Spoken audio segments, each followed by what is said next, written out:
tout le monde, on se retrouve aujourd'hui pour une nouvelle vidéo où on va travailler l'attrape-boucle.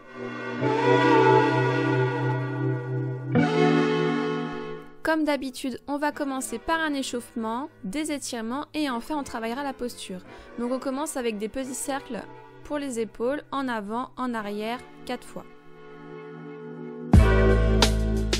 On fait la même chose, les bras tendus, 4 en arrière, 4 en avant.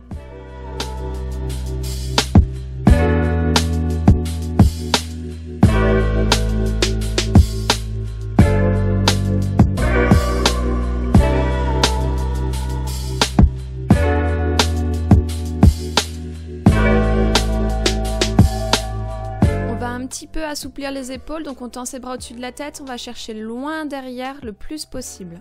Pensez à bien descendre vos épaules, à pas avoir la tête complètement rentrée. On fait la même chose, mais cette fois-ci, on penche d'un côté, on tire bien, le buste reste droit, et on fait la même chose de l'autre côté.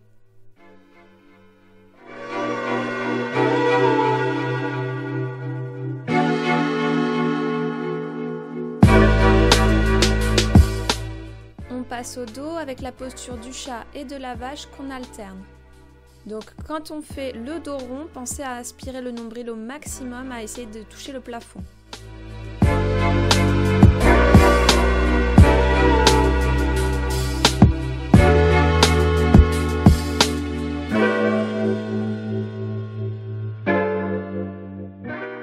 On enchaîne avec le cobra 3 fois. Donc là, si c'est trop dur, vous pouvez vous mettre soit sur les coudes, soit avancer vos mains. Là, c'est pareil qu'au début, il faut que la tête soit sortie des épaules.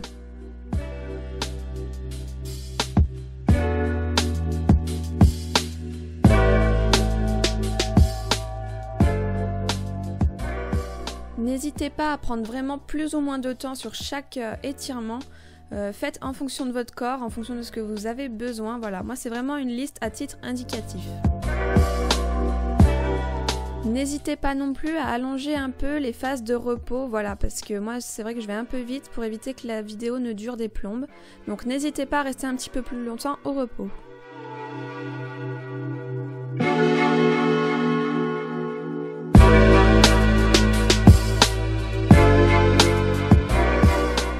On passe aux extensions sur le côté, donc on aligne son pied, son genou, sa main, on pousse le bassin vers l'avant et on se penche vers l'arrière.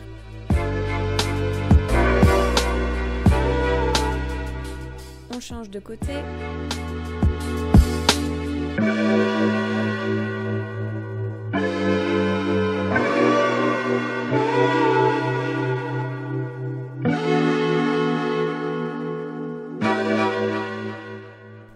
On reste au sol et cette fois-ci on va faire des cambrés à genoux. Donc on en fait 2.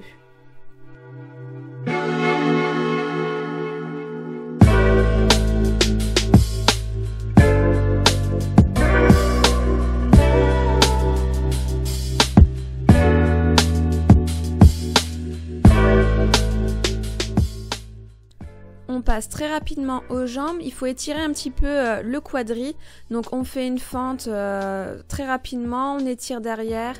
Pensez aussi à le faire des deux côtés, parce qu'il y a quand même les deux jambes qui sont étirées.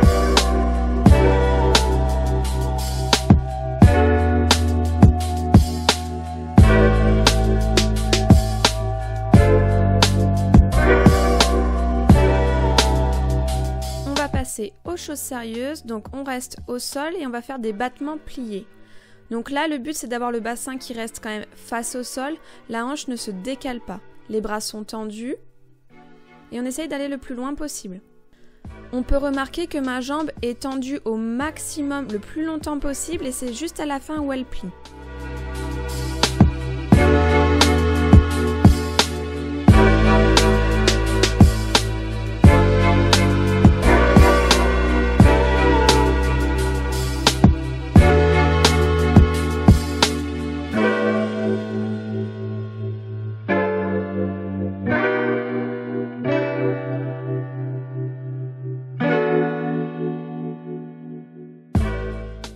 J'insiste sur le placement pour éviter les blessures, donc les pieds sont en première, jambes tendues, et quand la jambe derrière monte, celle au sol ne bouge pas, le pied est toujours en première et le genou bien tendu. On va refaire des battements mais cette fois-ci debout. C'est histoire de muscler un petit peu plus la fesse, donc pensez bien à votre placement. La hanche ne s'ouvre pas complètement, on essaye de garder le bassin bien de face, la jambe au sol est bien tendue, le pied en ouverture. On en refait 10 mais cette fois-ci jambes pliées. N'hésitez pas à aller chercher votre jambe avec vos bras, vraiment pour assouplir les épaules.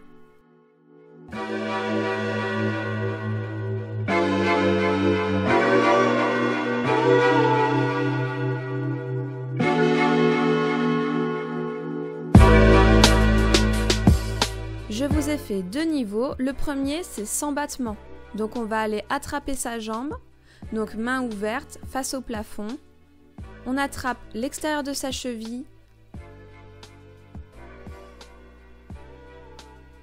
et on monte sa jambe et au dernier moment on retourne l'épaule, donc c'est vrai que j'aime pas trop ce niveau à cause de la rotation de l'épaule, mais si c'est plus facile pour vous n'hésitez pas. Le niveau 2 par contre c'est le battement. Donc là, vous faites comme tout à l'heure un battement et vous allez attraper avec votre main. Le but, c'est d'imaginer que vous essayez d'attraper vraiment votre tibia. Au plus vous allez imaginer que vous attrapez loin, au plus vous avez de chance d'attraper votre pied. Quand vous êtes à l'aise, vous pouvez lâcher le mur, tenir avec vos 2 mains et essayer de tendre la jambe. J'espère que cette nouvelle vidéo vous aura plu et en attendant, je vous dis à très bientôt. Bye!